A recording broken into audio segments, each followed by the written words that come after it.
Buenas noches a todos y todas. Les saluda Mariela Casas del equipo de Marketing y Comunicaciones de la Escuela de Gobierno de la PUC. Quiero agradecer su asistencia e interés en participar en este conversatorio que se está realizando en el marco de la convocatoria del programa de especialización en gobiernos y políticas de salud que está próximo a iniciar. En este conversatorio se va a analizar el sector salud a un año del gobierno actual del presidente Castillo. Y bueno, en este evento participarán nuestros docentes del programa y expertos en el sector, como Víctor Zamora Mesía, quien es magíster en gerencia, planificación y políticas de salud de la Universidad Leeds en Inglaterra.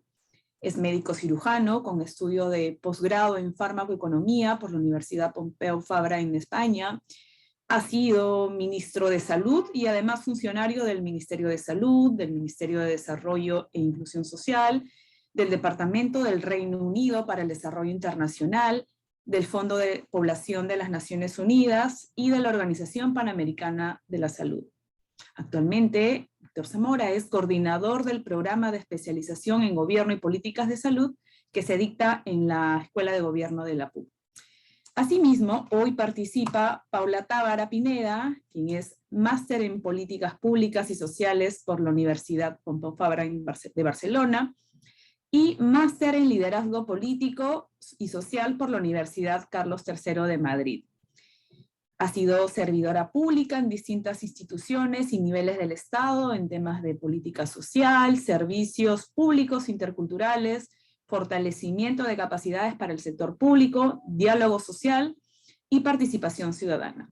Actualmente es columnista del diario La República y también es docente del programa de especialización en Gobierno y Políticas de Salud que se dicta en la Escuela de Gobierno de la PUC.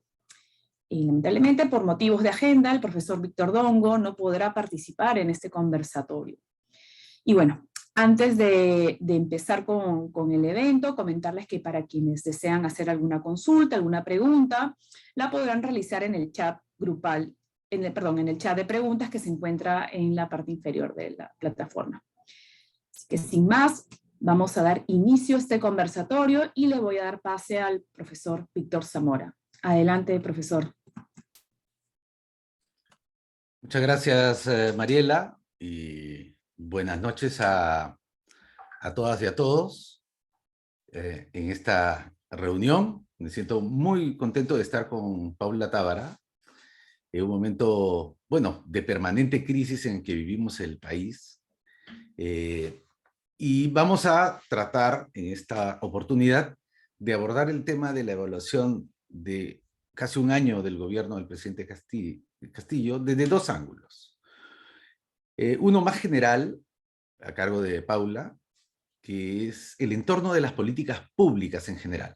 No solo la de salud, sino el Estado, ese espacio privilegiado para las políticas públicas, espacio único, digamos, para su desarrollo.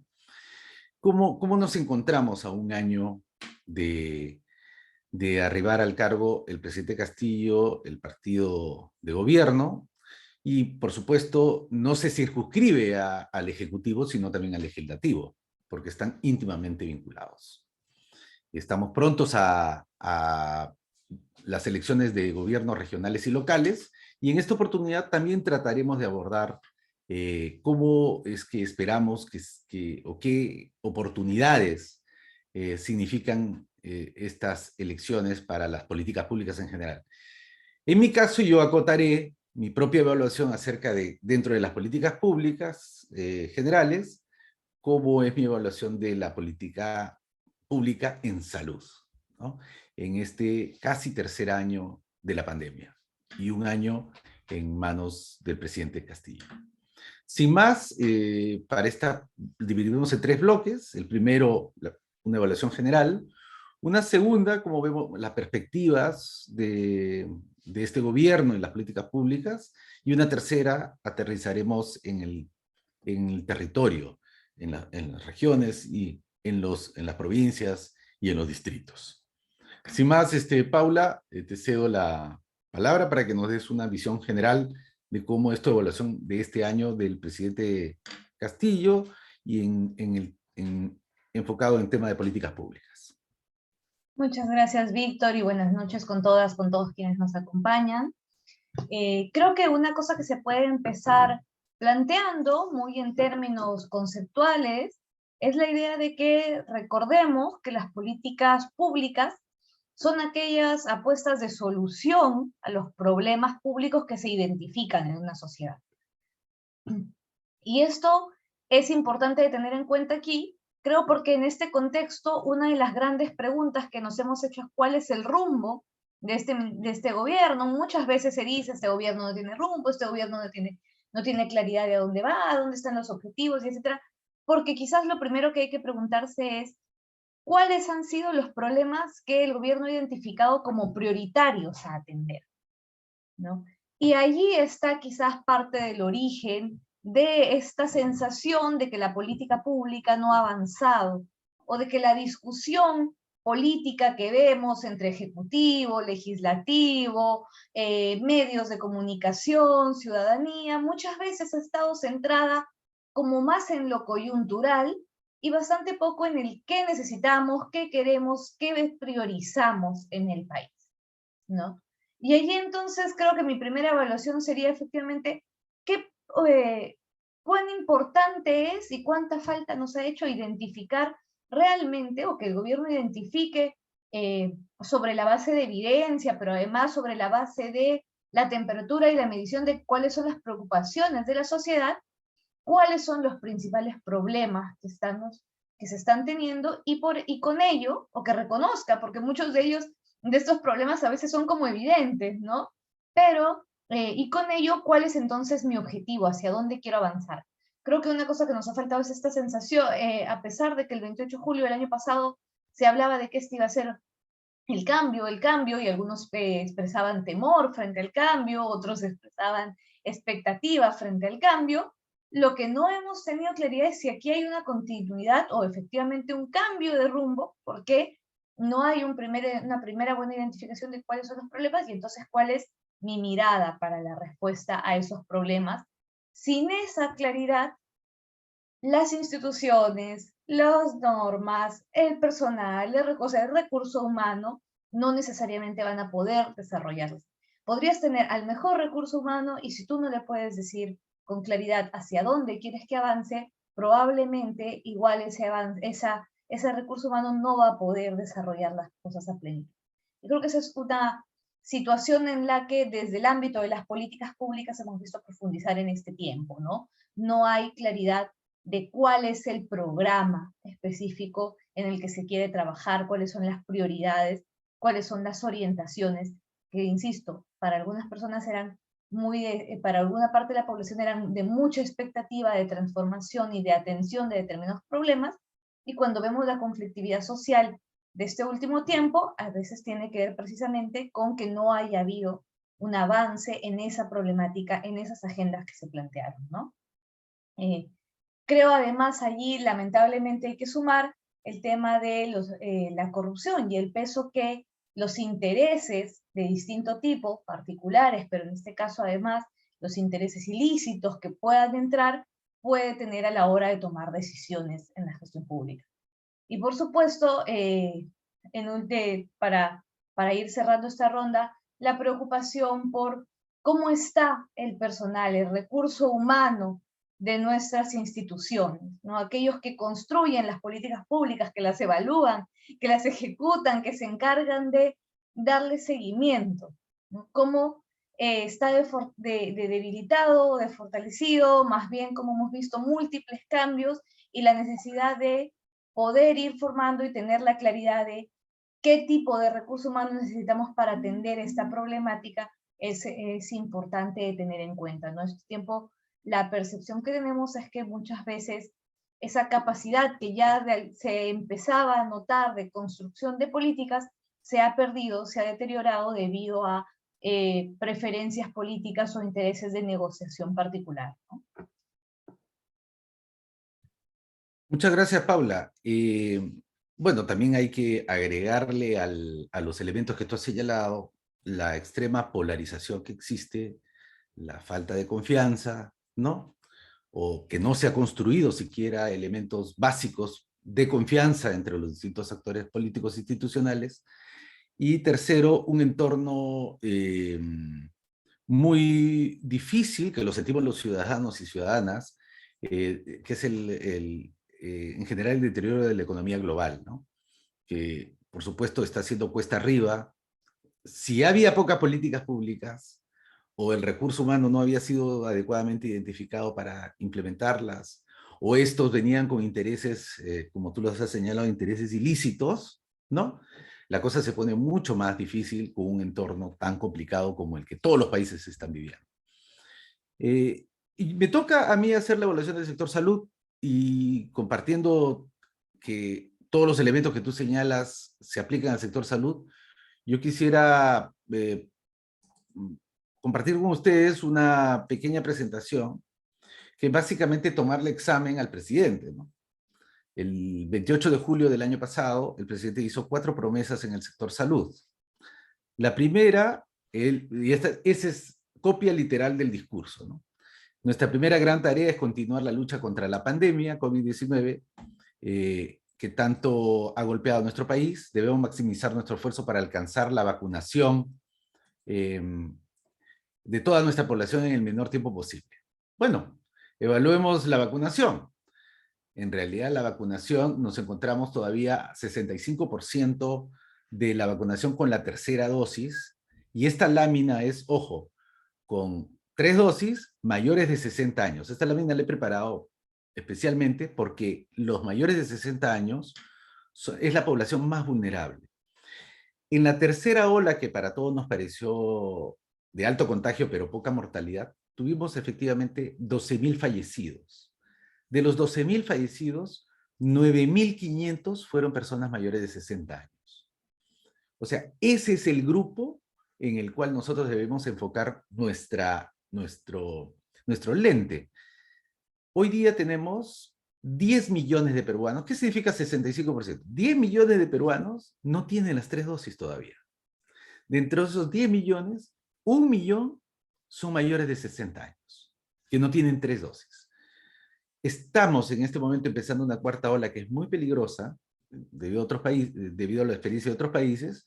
Por lo tanto, tenemos harto que hacer. Y como ustedes saben, en este año hemos tenido 3 ministros de salud, uno de ellos censurado, 3 presidentes de la Seguridad Social.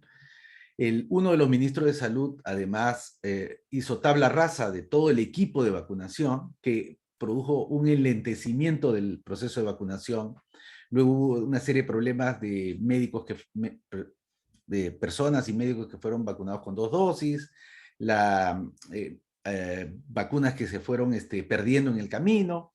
Entonces, durante este año, un proceso que debió ser rápido, ejecutivo, transparente, profesional, ha tenido baches a lo largo de estos meses, y estos son los resultados. Es urgente revertir esta situación. La segunda promesa del presidente, esperanzadora, especialmente para mí y otros colegas que hemos militado en esta idea durante toda nuestra carrera, es la creación del sistema de salud universal, unificado, gratuito, descentralizado y participativo. Nosotros tenemos cerca de 32 subsistemas de salud público, y la aspiración de nuestro país, que debería ser la aspiración de nuestro país, es tener un sistema único público de salud. De hecho, Chile, que nos dio mucha ventaja en términos sanitarios, el presidente Boric ha anunciado la unificación de sus 2 subsistemas públicos. En el caso de Colombia, acaba de hacer lo propio Petro para unificar el sistema, que es básicamente el modelo que se está usando como el más eficiente a nivel planetario, ¿no? En este caso, ninguno de los 3 ministros de salud designados por el presidente Castillo ha sido capaz de presentar una ley al Congreso o un borrador diciendo, bueno, este es el proyecto de ley para unificar el sistema de salud.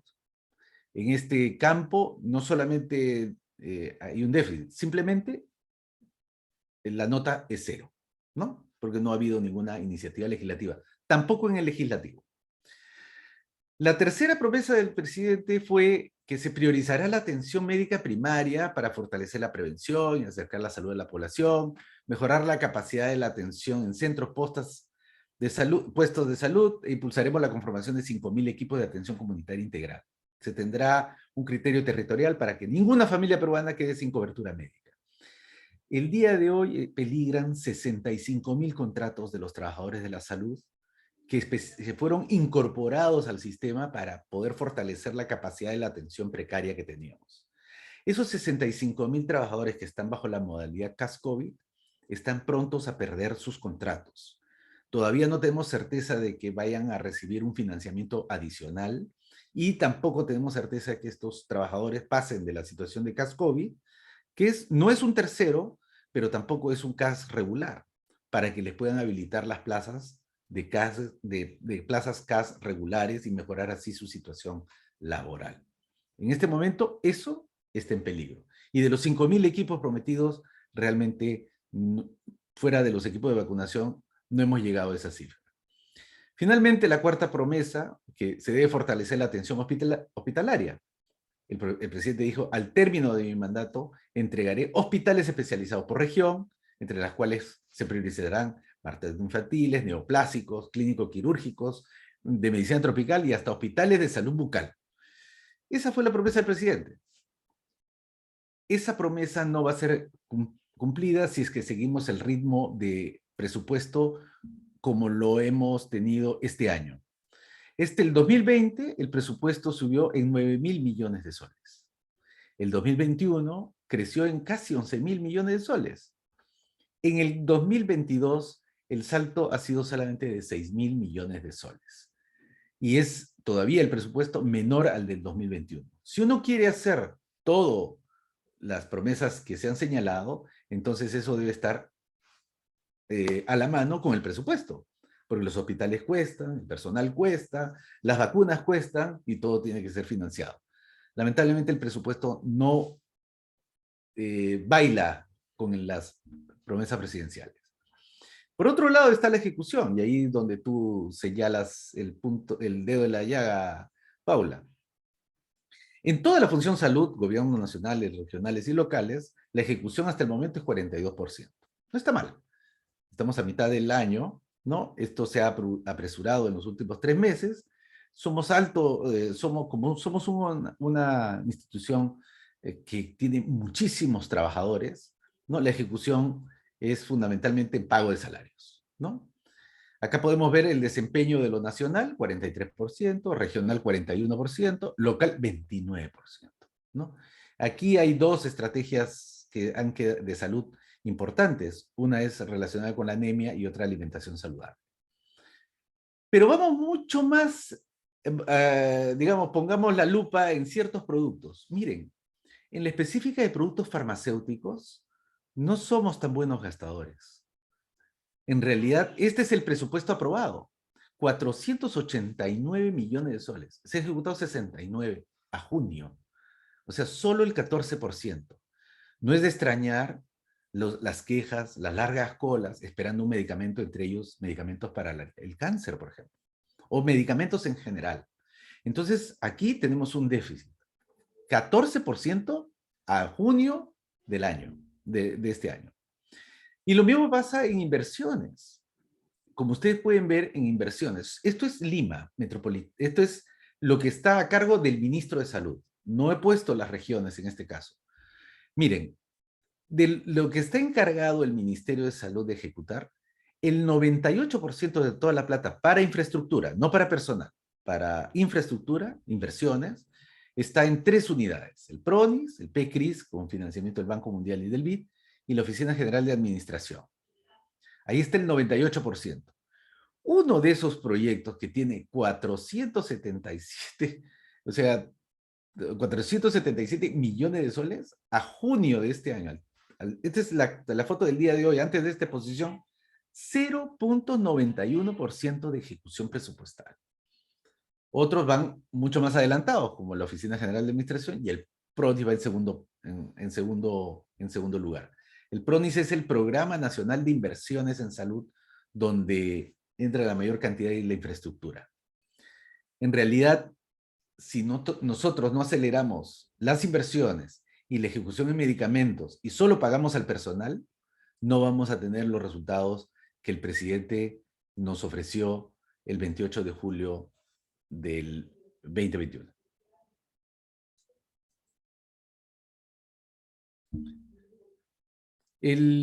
Para pasar a la segunda ya, Paula, ¿no? A la segunda parte de nuestro conversatorio. Bueno, ya tenemos un diagnóstico más o menos general de la debilidad institucional y del entorno en que se desarrollan las políticas públicas. Y por otro lado, tenemos preocupación por la falta de cumplimiento de las principales promesas en el sector salud. No he abordado la seguridad social, no he entrado a las regiones por cuestiones de tiempo, pero creo que todos nos damos cuenta de cómo está la situación del sector. ¿Cómo crees que viene la mano hacia adelante? ¿No?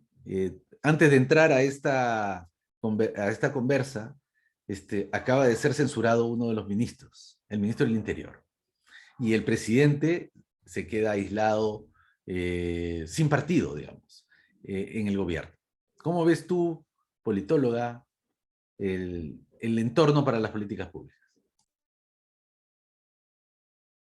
Gracias, Víctor. Yo lo primero que voy a hacer es un disclaimer porque creo que en este tiempo de incertidumbres, cambios constantes, eh, situaciones que escapan a lo que normalmente uno prevé que es el funcionamiento regular de una organización política, estamos lejos los politólogos de poder hacer por ahora una aventura de qué es lo que va a pasar en exactamente, ¿no? Muchas veces se espera como esa bola de cristal del politólogo.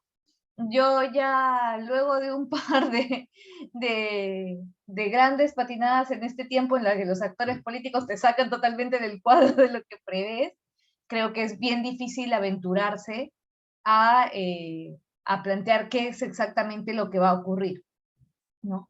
Pero sí creo que hay algunos factores que podemos intuir que van a continuar o que van a estar allí marcando la pauta de lo que va a ir ocurriendo, ¿no?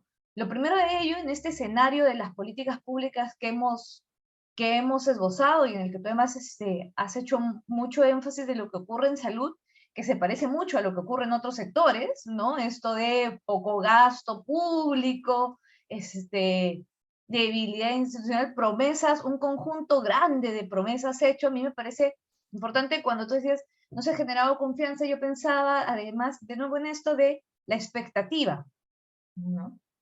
¿Por qué teníamos hace 4 meses 13 regiones en convulsión social? Porque hay una expectativa, porque se construye una expectativa de que podía gestionar este gobierno y lamentablemente lo que estamos viendo pues son muchas promesas incumplidas. Entonces, creo que una de las cosas a las que uno puede volver cuando ve que ese tipo de convulsión social se ha resuelto digamos, se ha paliado, se ha minorado ligeramente, haciendo más promesas, es que si no se logra revertir esta situación de inversión, de recursos humanos, de claridad en la política, de prioridades, ¿no?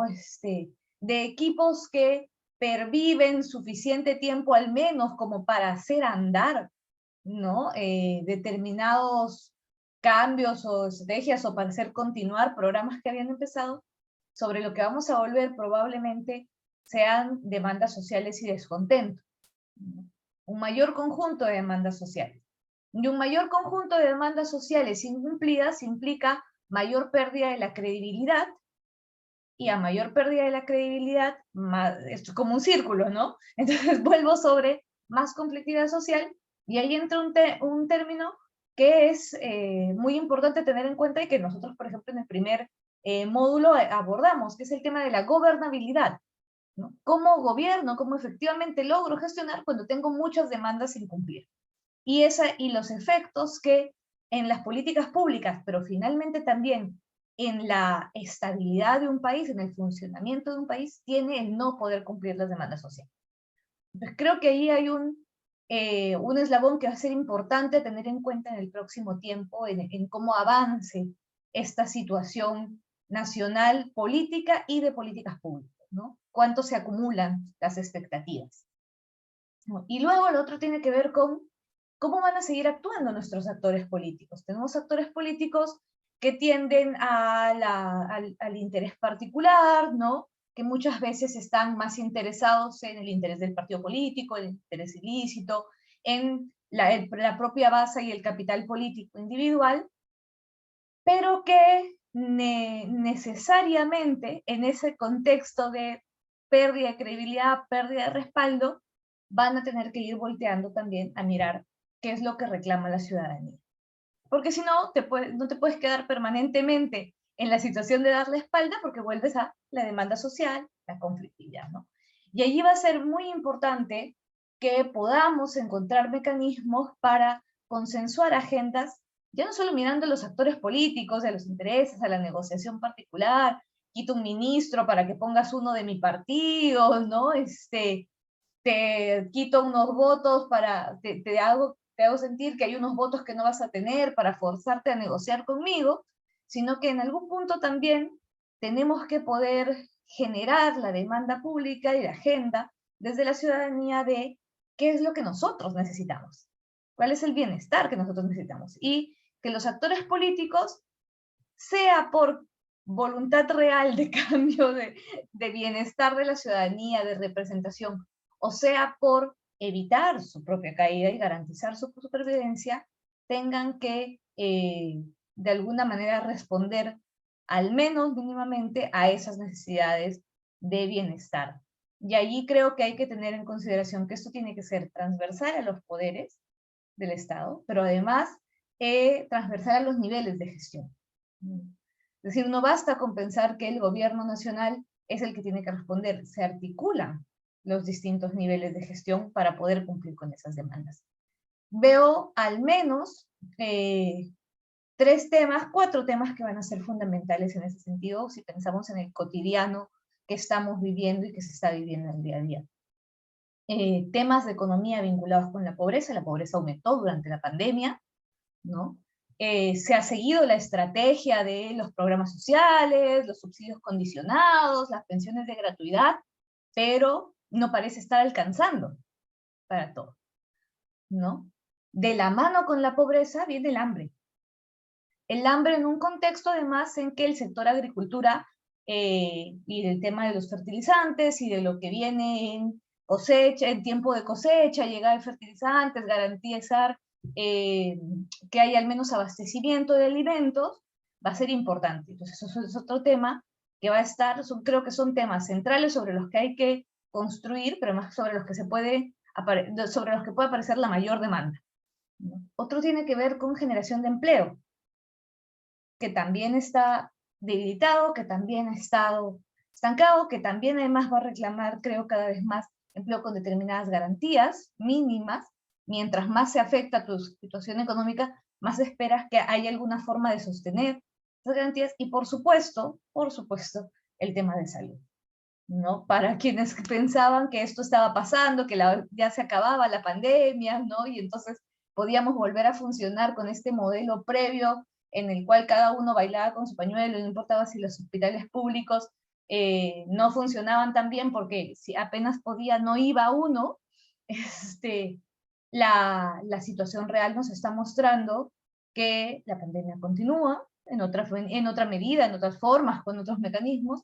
Hay que recordar que a mayor pobreza y mayor hambre también perviven otro tipo de enfermedades y por tanto también el sector tendrá que manejarlos, y ello va a llevar con más razón, ahora vienen friajes, va a venir escasez, va a venir desnutrición, ¿no?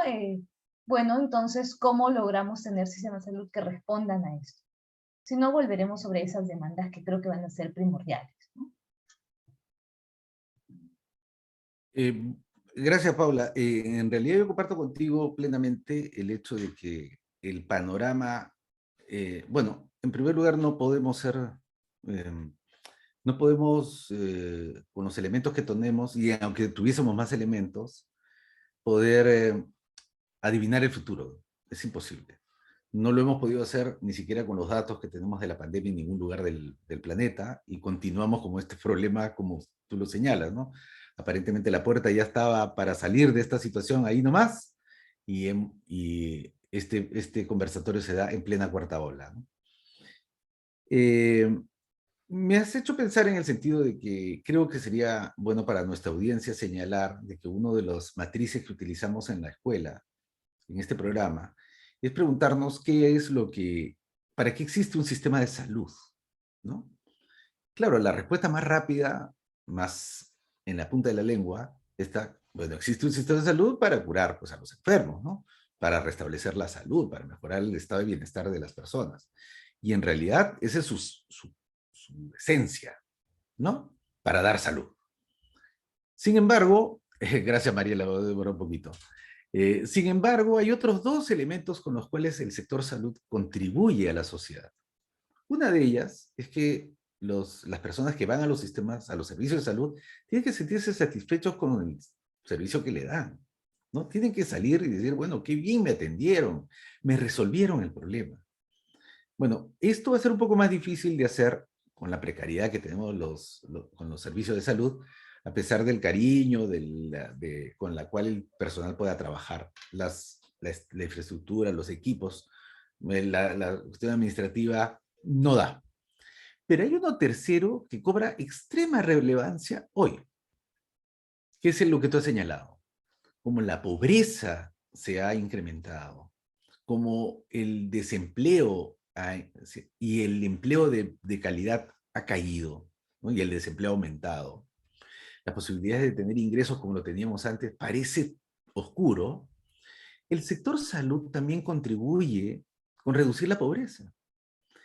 ¿Y cómo lo hace? ¿Cómo lo hace? Otorgando servicios gratuitos. Por eso no es posible, y he puesto esa lámina, que el sistema de salud compre mal y tarde los medicamentos. Porque en algo que gasta la gente en salud es en comprar sus medicamentos. Si encontrara el medicamento en el servicio de salud, ¿no? Ya ese sol lo podría gastar en pan, en educación, ¿no? O en ponerle un solcito más de gasolina a su taxi porque está taxiando. Ese sol que gasta en salud, especialmente en medicinas, le hace daño a la economía familiar. Entonces, un sector salud que compre mejor los medicamentos, que los ponga a disposición de la población, contribuye a la economía familiar. Y eso es lo que hacemos mucho énfasis en la escuela. Ahora bien, hay otros, por supuesto, elementos que hay que tomar en consideración. El ministro de Salud tiene que tomar de las canteras del Ministerio de Salud y de la Seguridad Social a los coroneles, a los generales, voy a usar esta alegoría de la guerra de la pandemia, a los coroneles, generales, cabos, soldados rasos, que se han formado en plena pandemia y fortalecer su gestión. No puede ser que el ministro salga el domingo y nos diga, estamos en cuarta ola, y no nos diga, bueno, ¿y qué hacemos? Nos escondemos, salimos, nos ponemos mascarilla, no nos ponemos mascarilla, nos vacunamos, ¿qué hacemos? No sabemos, no ha podido sacar un plan. Espero que lo hagan estos días, que nos diga, bueno, gente, estamos en cuarta ola y estas son las medidas que vamos a tomar y estos son los recursos que le vamos a poner a esas medidas. Y los recursos humanos para poder hacer ese plan los tiene allí. Están en la institución. Lamentablemente, como tú has señalado, el gobierno ha sido tomado, ¿no? Para muchas cosas, menos para guardar. Lo que yo veo hacia adelante, Paula, en el entorno, el potencial del sector salud para poder aliviar el sufrimiento de la gente, no solo físico, no solo mental, sino también social, si no toma las medidas de incorporar a los mejores, a las mejores de esa institución, lo veo más que complicado que podamos afrontar un entorno tan complejo. Bueno, tratemos de salir de ahí, Paula. Es desesperanzador, es cierto, es difícil ser positivo en un entorno tan complejo, pero vienen elecciones. Tenemos elecciones regionales y municipales. ¿Lo ves como una oportunidad? Todo cambio es una oportunidad, siempre, ¿no?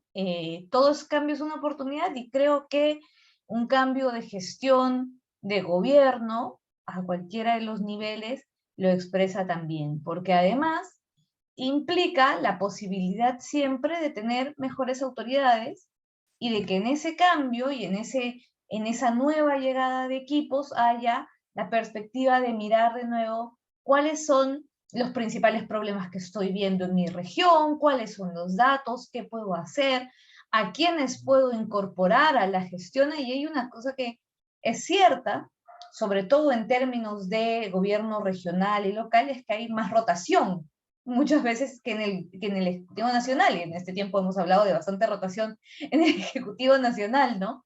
Pero esa posibilidad de incorporar nuevos actores, nuevos talentos, nuevos recursos humanos, nueva capacidad y nuevos lentes para mirar qué es lo que está ocurriendo en mi localidad y qué puedo hacer entonces, es una posibilidad siempre sumamente esperanzadora. Digamos, no partir de la premisa, que es lo que nos sale a veces desde este desánimo de todos son iguales y entonces quien venga será lo mismo.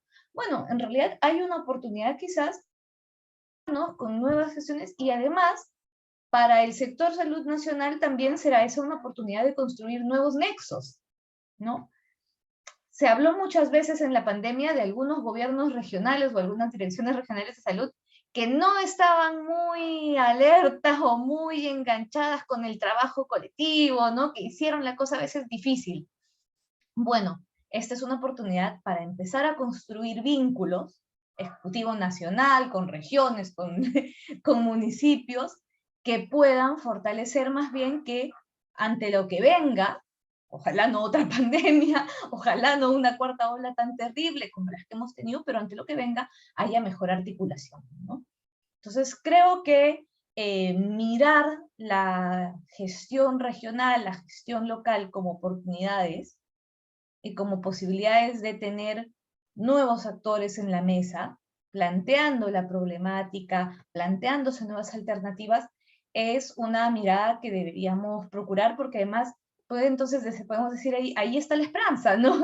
Y formémonos y capacitémonos y busquemos encontrar también esos espacios. A veces parece que el único lugar donde podemos transformar cosas o contribuir es lo nacional. Y oye, lo local, lo regional tiene mucho peso en lo que se hace, ¿no? Y tiene mucha relevancia en lo que se puede hacer. Hace muchos años, cuando yo empezaba a hacer función pública y me interesaba la política pública, un gran maestro me dijo, si quieres conocer el Estado a fondo y aportar, entra a una municipalidad, donde verás todo el proceso. Bueno, creo que es valioso que podamos también hacer esas apuestas y mirar por allí. Efectivamente, yo también lo veo como una oportunidad, y para que esa oportunidad sea tangible, los gobernantes tienen que llegar preparados. Y si no preparados y preparadas, tienen que incorporar en su gestión a gente preparada. Y en estos tiempos de turbulencia, de incertidumbre, ¿qué mejor que usarlo para prepararse? Y dentro de los gobiernos regionales, miren, el sector salud es uno de los sectores más descentralizados. De hecho, yo decía de que en salud se ha descentralizado todo, excepto la culpa. Porque claro, ya prácticamente todo está descentralizado en los gobiernos regionales, y todo lo que pasa en la región mal es culpa del ministro de Salud. Pero se puede hacer muchas cosas bien, y hay muchos ejemplos en las regiones y en los municipios donde gestores y gestoras han transformado la salud de sus pobladores en anemia, en la salud de las mujeres, en la salud indígena, etc. Para eso hay que prepararse, hay que estudiar, hay que ver las complejidades del sistema de salud, y hay que ver esas oportunidades que hoy por hoy, por ejemplo, en municipios hay dos. Uno es la Meta 4, donde hay cerca de 20.000 promotores y promotoras de la salud en 900 municipios distritales trabajando en anemia. Bueno, existe una oportunidad de ampliar, que no solamente hagan las visitas en anemia, que lo hagan en COVID, en salud mental, en nutrición, en violencia de género que se da dentro de la familia, etcétera, ¿no? Y incorporar mucho más territorios. Son 900 municipios, faltan los otros 900 para incorporarlos. Y se necesitan hacer más cosas. Solamente es 3% del presupuesto. Se puede incrementar mucho más el trabajo allí, junto a las comunidades. Y el otro es la meta de alimentación saludable, trabajando con los con los mercados. Los municipios son responsables de educar y tratar de transformar la mesa del barrio a través de los mercados. Y ahí el impacto de la nutrición en la salud es enorme. Esas, además, es en los gobiernos regionales y en los gobiernos locales donde se da el gasto para la infraestructura sanitaria. Si queremos gastar para tener nuestro pequeño centro de salud, nuestro puesto de salud moderno y que responda a las necesidades de la gente, es ahí donde debemos hacer gestión. Bueno, no tenemos más tiempo para los comentarios entre nosotros dos. Paula, ha sido extraordinario escucharte. Quizá con Mariela podríamos dar paso a algunas preguntas del público. Así es, profesor. Bueno, tenemos la verdad que bastantes preguntas súper interesantes, pero por cuestión de tiempo vamos a seleccionar algunas. Así que, a ver, lanzamos primero. Hay una pregunta dirigida para usted, profesor Zamora, y nos consulta, ¿no? Dice, ¿qué estrategias en materias de salud digital aplicaría usted en el primer nivel de atención? Bueno, la primera estrategia de nuestros establecimientos de salud de primer nivel es conectarlos. O sea, no se necesitan los aplicativos todavía. 70% de los 8.000 establecimientos de salud de primer nivel no tienen conectividad a la Internet. Por lo tanto, existe hoy por hoy la necesidad de hacer una inversión en conectar a las comunidades y, por supuesto, a la escuela, al centro de salud, al puesto de salud y al personal a la conectividad global, ¿no? O sea, primero conectarlos y luego meter todos los paquetes que existan en el Ministerio o en la Seguridad Social para que funcione. Perfecto, profesor. Tenemos otra pregunta, a ver si la profesora nos puede ayudar, ¿no? Nos indican acá. Se sabe que se vienen problemas bastante preocupantes con la alimentación, ¿no? Con esta crisis y por ende problemas con la salud. Sin embargo, el Estado, evidentemente se ha visto, ¿no? Que no parece estar preveniendo cómo afrontar este problema. ¿Qué debería de hacer el Estado con respecto a la prevención en el sector salud? Lo primero es tener claridad de cuáles son sus objetivos o cuáles están siendo los mayores problemas. Pues creo que eso, si pensamos en el Estado, primero pensándolo desde el gobierno. Ok, identifiquemos cuáles van a ser los mayores problemas y para eso hacemos política basada en evidencia, ¿no? Buscamos la data, recabamos información especializada, consultamos, pero además luego, con esos temas prioritarios identificados, con una ruta que en principio se quiere plantear, creo que es muy necesario en este contexto que concertemos las políticas, que entendamos el Estado ya no solo como el ejecutivo, sino como también qué se puede necesitar del legislativo, qué se puede necesitar de los otros niveles de gobierno, qué se puede necesitar de otros ministerios que me pueden ayudar o de otros organismos públicos que puedan ayudar a facilitar esta gestión. Y entonces el horizonte ya no será solo del gobierno, sino de todos los actores. Una cosa que es preocupante de este tiempo es que la negociación política, el diálogo político está en otra cancha, está como centrada en el debate de la coyuntura y de las relaciones entre los actores, y necesitaríamos entonces que todos esos mismos actores podamos encaminarlos tenemos 1, 2, 3 objetivos mínimos, si no pedimos que sean la gran conversión y el gran acuerdo para todos los temas, pero si tenemos claridad que lo que viene es crítico en determinados temas, entonces pongámonos de acuerdo cómo sacamos adelante esos temas. Se puede tener disenso en materias políticas, ¿no? Y en posiciones políticas en otros temas, y al mismo tiempo tener consenso en que hay necesidades específicas que van más allá de si estoy de acuerdo o no contigo, si me gusta tu gobierno o no, si somos oposición o gobierno, etcétera, sino esto, si no se atiende, se va a volver crítico. Como nos pasó en un momento con la pandemia y que también hubo que decir, oye, podremos ser amigos, enemigos, encontrarnos o no, pero si no sacamos adelante rápidamente esto, va a seguir muriendo población. Entonces, creo que eso es esencial, tener claridad, prioridades y a consensuar sobre esas prioridades medidas específicas en el conjunto del Estado. De acuerdo, profesora. Bueno, un par de preguntas más. Nos indican, ¿no? Nos consultan. ¿Cuál cree que es el factor principal del por qué año a año se pasa por una baja ejecución presupuestal? ¿No? Lo que usted mencionaba, las láminas que nos mencionó al inicio. Y bueno, tanto en cantidad, si hablamos a nivel porcentual, como en calidad, ¿no? Estos sobreprecios que a veces se originan. Entonces, ahí, profesor Zamora, si nos puede ayudar con esa consulta. Bueno, el tema es extraordinariamente complejo, ¿no? Pasa por, desde, como se ha señalado aquí a través de Paula, tener claridad de lo que uno quiere hacer. Uno pierde mucho tiempo hasta que, bueno, dice, bueno, entonces ya llegamos a junio, ¿y en qué estamos? ¿No? Cuando uno tiene claridad, tiene un plan más o menos claro de lo que quiere hacer, puede orientar los recursos a ese plan. Lo segundo es programar con tiempo todos los pasos para que se dé la ejecución. Si uno empieza a programar en octubre es imposible. Ya el partido terminó, ¿no? O sea, si uno puede programar con tiempo, las cosas se alivian. Lo tercero es profesionalizar, ¿no? Que las personas que estén responsables de esa actividad sean profesionales de ese campo. No que se pasen 2 o 3 meses aprendiendo cuál es la función para la cual fueron designados.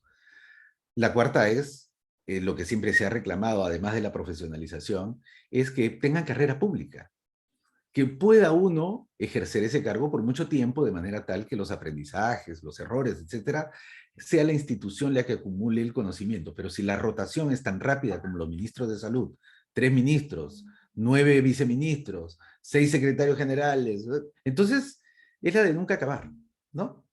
Y finalmente, ¿no? Bueno, aplicar las herramientas más modernas de la gestión. Y ahí todavía hay un pendiente, ¿no? Nosotros tenemos algunas herramientas de gestión premodernas, creo yo, que podrían ser mejoradas para poder hacer la ejecución más rápida. Pero es un tema más complejo que eso, por favor. No crean que esas son las medidas todas, ni no se acaba ahí, el cuento no se acaba ahí. Perfecto, profesor Zamora. Y justo hablando de esas herramientas de gestión, ¿no? Que hay una pregunta también bastante interesante ya a nivel de medición, ¿no? Nos consultan cuáles son o serían los indicadores de satisfacción en el sector salud. Profesora Tábara, si nos puede ayudar con esa pregunta. Yo creo que allí es el doctor Zamora el que tiene que contarnos con precisión. Bueno, hay distintas herramientas. La que venimos usando hace mucho tiempo para política pública, que es una herramienta muy gruesa, es la encuesta nacional de hogares. En la encuesta nacional de hogares le preguntan a las personas, ¿usted se sintió enfermo durante los últimos 15 días? ¿Sintió que tenía necesidad de ir a atenderse? ¿Sí o no? ¿Y fue a atenderse?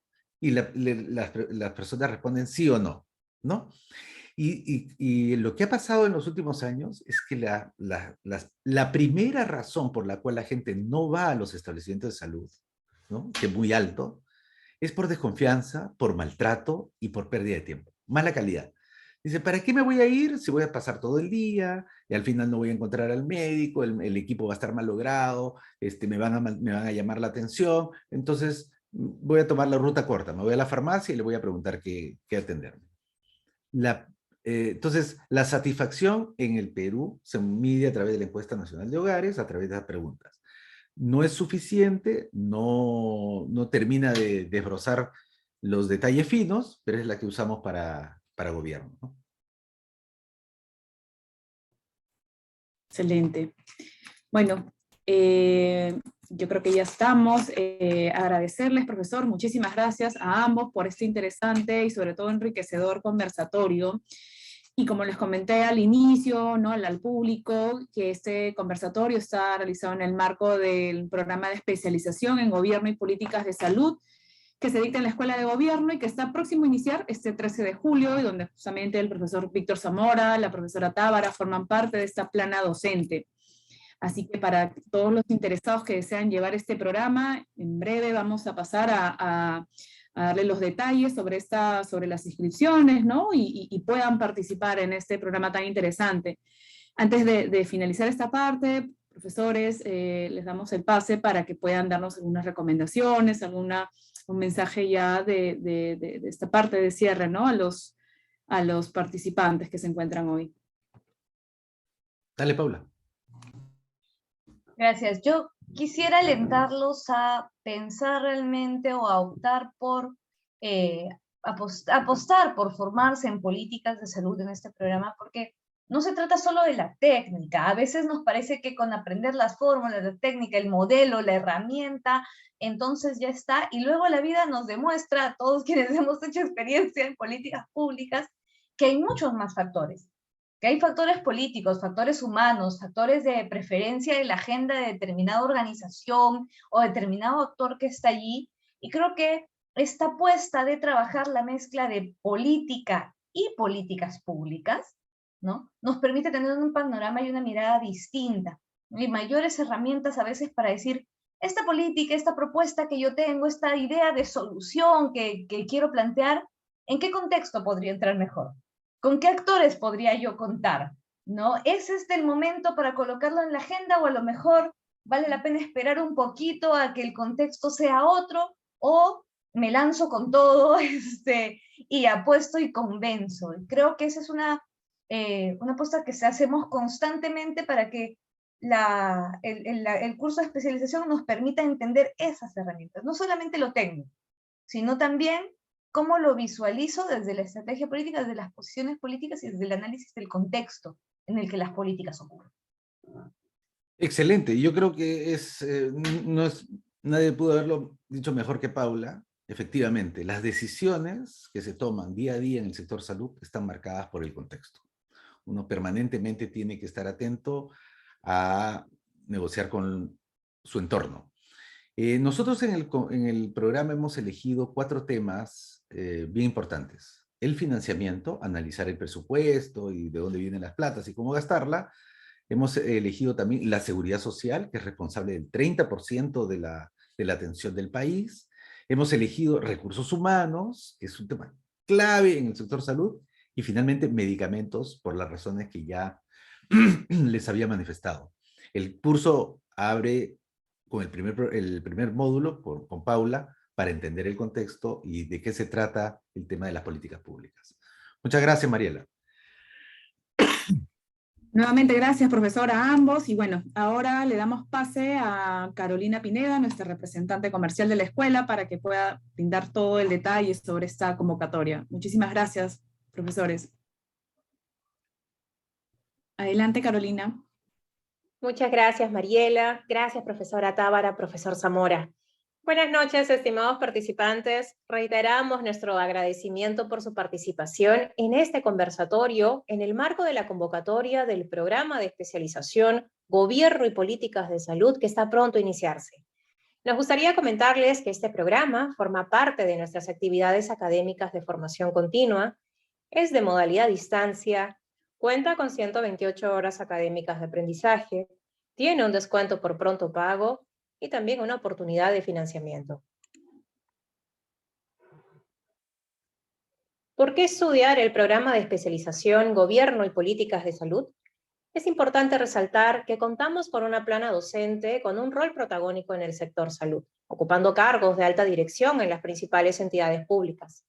Tiene un enfoque integral teórico-práctico, desarrollando un taller al final de los módulos que engloba lo aprendido. Oportunidad de obtener un certificado y o reconocimiento al mérito académico, según los requisitos de la Escuela de Gobierno y Políticas Públicas PUC. Y en base a la modalidad a distancia, contarán con participación en sesiones virtuales en vivo con los docentes y actividades asincrónicas complementarias. Todo bajo el respaldo académico de la PUC.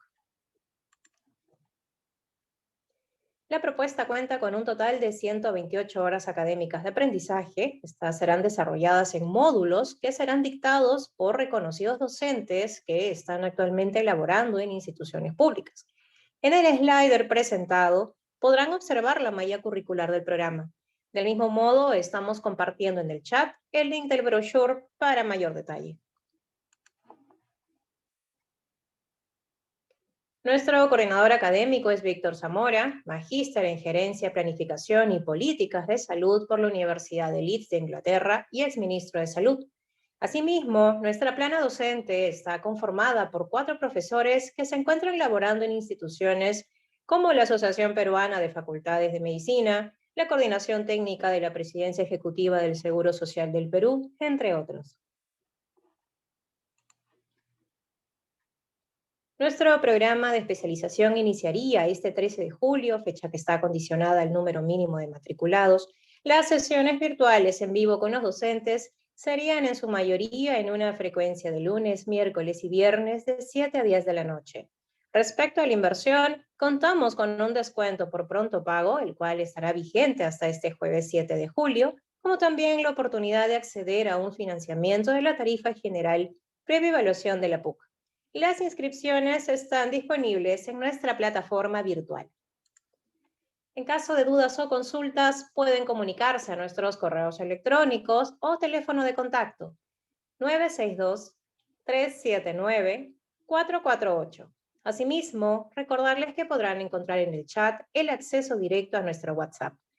Muchas gracias por su gentil atención y los esperamos en el programa de especialización Gobierno y Políticas de Salud, modalidad a distancia.